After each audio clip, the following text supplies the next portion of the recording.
place where there's been up to a ton or more. While cocaine is the preferred drug for upper and middle class Londoners, in the tough housing projects of East London, it's marijuana that is king. Me could never be a crooked. Ganja me smoke and blaze till me eyes them red. Tug of War is a reggae dancehall artist. Blue cheese 250 for a Z. I don't take no form of drugs at all. I smoke marijuana, which I don't consider marijuana as a drug. Weed, you know, it's a natural herb, which in the eyes of law is called a drug. Marijuana to me is a natural thing. It's like tea. You know, it's like drinking tea to me. London has 7 million inhabitants, who between them speak 300 different languages. Tuggy lives in Hackney, one of the most ethnically diverse areas of the city. A nice place to grow up because you get to see different aspects of life. It's a very multicultural area. I think it's one of the most multicultural areas in the world. What are you smoking over here, kids? Tuggy and his friends all consider themselves connoisseurs of marijuana. So I'm very passionate about good marijuana from Jamaica. That's all I like to smoke. See this? Compressed. High grade from Westmoreland. For days, we blaze. Jamaica weed, very compressed, very tight. So you can't, look, you see, look, very tight, compressed. You need to put it in this grinder. Tuggy's passion for Jamaican cannabis took him to the island on vacation. I went to Jamaica and I didn't plan to bring any back, but because of the price of the weed back over there, it was too irresistible not to try it. I got caught in Kingston Airport with 6 pounds of weed in 2 Easter buns and done 6 months in Spanish Town prison in Jamaica for it. It was a terrible experience at the time, and I was like obviously locked up in a strange place. At the time, I didn't know a lot of people in Jamaica. It was like horrifying.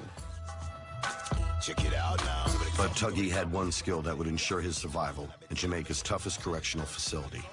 When the whole prison realized I could chat lyrics, you know, it was a fascinating thing to them seeing this white guy from London, England, chatting Jamaican reggae dancehall music so well, you know, and I became a celebrity in the prison within no time. After his release, Tuggy began to pursue music full-time. Smoke weed, find it very inspirational when we're writing lyrics, you know what I mean, when we're composing music, when we're performing. You know, evening time, it's good for us chill out and have a spliff and relax. But when we are at work, that's when we mostly use weed. Anybody that does creative stuff and actually smokes, you can tell the difference. That's right. You understand? It's all come from within you. You have to be happy. That's right. Inside you to create something amazing. We're in business. You know what I'm saying? Of course not. But you can't smoke too much so you get nothing done. Them not afraid than a siren, Stowbridge and Alston, locked down West London from spring to autumn, punk violate. Until recently, the island of Britain imported the vast majority of its cannabis. But it's becoming increasingly difficult to find Jamaican marijuana in London unless you have the right connection. It's available. Jamaican weed's available around the world. I think you just got to know the right people. In the last decade, domestic cultivation of marijuana has increased from 15 to an 80% share of the UK cannabis market. There is so much cannabis being produced, drug gangs are now exporting it to mainland Europe.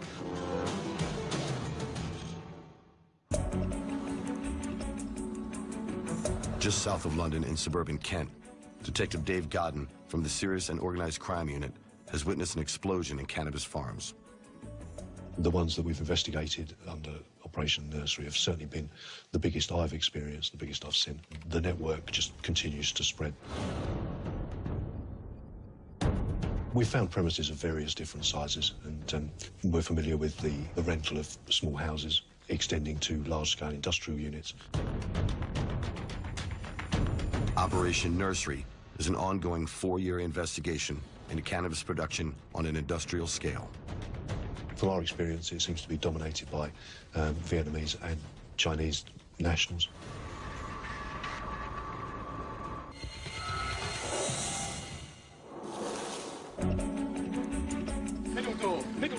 A Kent police investigation into gangs flooding London with marijuana has uncovered links between foreign and British criminals.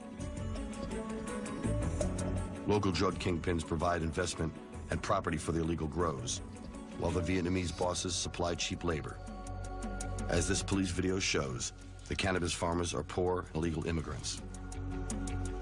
Realistically, they won't get paid. Generally, the people who are working in these factories will be working to pay off the debt that they've incurred to actually be trafficked into the country initially, so they'll need to pay off a few £1,000s by doing this kind of work. When we first looked at this and went into the first premises, it was locked from the outside. The gardeners had no way of getting out and living in really squalid conditions. You wouldn't want to live in them. In this modern slavery, criminals even use child labor to tend to the cannabis crop. The gardeners and trafficked people tended to be getting younger and younger. On one occasion, we found one gardener in one of the premises who was only 13 years old. Indoor marijuana farms use powerful grow lights that consume huge amounts of energy. Electricity is normally diverted at the mains, so it's an incredibly high voltage coming through the mains directly, and the wiring is of a poor standard. It's all connected up to sockets which generally tend to be mounted on wooden boards, and we found instances of those boards being scorched and burnt by the electricity coming through them, which does present a fire risk. Up to 200 million pounds worth of electricity is stolen each year by cannabis farmers operating grows like this. The people Detective Godden is really after are the criminals who set up these operations. And it appears that the hub of the operation is within the London area. Obviously, advisors and those that sit back and don't actually physically get involved are just as culpable as everyone else, and we will track them down. These commercial cannabis grows are capable of generating millions of pounds in profit every year. When you look at factories that we've been dealing with up to and around 2,000 plants in each. Over the course of the last few years on this investigation alone, we think we've recovered in the region of £4 million worth. From the organized crime gangs responsible for commercial production of marijuana, cannabis is distributed down through mid-level dealers and then onto the streets.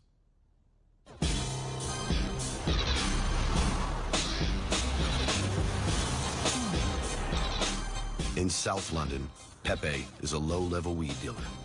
It's a business, do you know what I mean? That's what it is. It's a business. It's not 9 to 5, but it is a business in terms of that's how I get my money. I just know people that smoke it, that want to buy it, and I supply it. The demand for it's quite popular. People are just doing it and they're not even looking at it like it's illegal anymore. It's just like smoking a cigarette. That one's his, and that one's yours. Sweet, love. Pepe grew up in Brixton, one of London's toughest neighborhoods. Grew up around drugs. I started smoking it when I was about 12. Then moved on and started selling drugs. Didn't do well at school, so the only way I knew to make money was from the streets. Across the city, hundreds of dealers like Pepe supply over 500,000 marijuana users. I'm more of you'd be known as a street dealer, the person that goes around serving up the 8 balls, 10 bags, that kind of thing. On the streets of London, marijuana sells for about £10 per gram. It's a lot stronger than it used to be, a hell of a lot stronger. I don't smoke it no more. It makes me paranoid. Pepe still prefers the drug-dealing lifestyle over working for a living. I get my pay there and then. I don't have to wait for my check at the end of the month. I get it there and then. Bish, bash, bosh, done. But earning good money is becoming increasingly difficult. Some of the neighbourhoods and that, there's more dealers than smokers.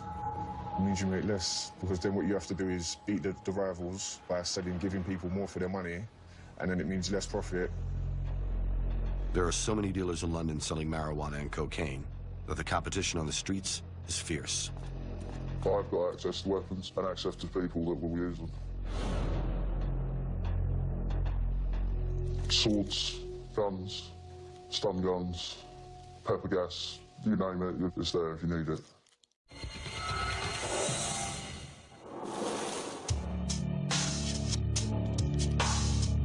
Bulldog is a former nightclub bouncer turned cocaine dealer, supplying users in London's pubs and clubs. He's preparing wraps of cocaine before he heads out to work. First started getting into dealing when I used to work on the doors around London. and we used to confiscate all sorts of stuff off dealers instead of putting it into the pot to go to the police. We used to keep it, use it, and resell it. The reason I started really dealing was just to pay for my own stuff. Basically, I was getting mine for nothing. Cocaine gives Bulldog confidence to do his job. It can be edgy, but after you've indulged yourself through the night, you think you're a pop star. It's a buzz. You're surrounded by money, surrounded by nice girls. It's a different life altogether. It's not as if you're a crack dealer on the corner of the road or selling heroin, which ruins people's lives. You're just letting them have a good time. Over the last decade in London, the cost of a gram of cocaine has doubled. 10 years ago, top quality coke used to be £50 a gram. Now it's £100 a gram. If I get an ounce of top quality cocaine, I can sell that as it comes and make £1,200 profit. And if you would like to start cutting it with other things, you can make a lot more than that. In pubs and bars around London, many users are unable to afford the £100 a gram price, so Bulldog offers a cheaper deal, but he has to cut the cocaine. Basically, I use Mendicaine or Lificaine because it's the same stuff that a dentist used to know. Bulldog is happy with the bottom end of London's supply chain. I've got no ambitions to move up, going higher. The profits might be more, but the risks are higher. You'll either end up very rich, or you'll end up chopped up somewhere. But a new arrival on London's drug scene is threatening his business. Mainly in London now, different parts are being split up between Albanians, Polish and Russians. They're running havoc in quite a few places. If people aren't stupid, there's enough to go around for everyone. It's just busy everywhere, so there is enough to go around. The influx of foreign criminals is impacting all levels of the drug supply chain. This business is becoming hazardous from every angle. You've got your law enforcement agencies trying very hard to stop it, to arrest people, to confiscate the profits, and you've got other criminal gangs trying to steal the goods from behind. So you've got to be very much on your toes. And a lot of that is now becoming dominated by the Eastern Europeans. Their whole objective is to steal the drugs. They are very difficult people to deal with. No morals, no principles, no scruples, and they will do anything to earn money. To stay ahead of rival drug crews, dealers employ security teams to monitor transactions. Barry and Dave run a close protection security service. We look after people, look after people's properties, and help people out with problems they might have. Whatever is of value to somebody and they need it to be moved, transported or looked after, that's what we do. They get paid to look after the dealers and their product during the deals. It's never come look after these parts of cocaine. It's never like that. It's always an asset or a principle. Yeah, a principle. It's never called cocaine. We know most of the time what it is. The security team is responsible for counter-surveillance, keeping a close eye out for the police and rival drug dealers looking to steal a drug parcel. These guys will do anything to protect an asset. Somebody took something away, which they shouldn't have taken, and we chased them down the A40 from central London, and I think around Acton area on the A40, that's when tyres got blown out and the car went over. The stuff was retrieved and the driver was left alone. A lot of money's involved, and if it doesn't go right, people will suffer severely the consequences of it. Would you agree? Absolutely.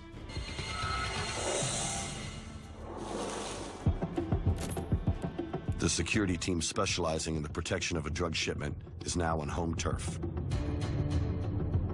Here in East London, in the shadow of the Olympic Stadium, they know everyone in the drug business. I've lived in this area all my life, so I know literally all of them. London is full of drugs. You can get anything, anywhere, anytime.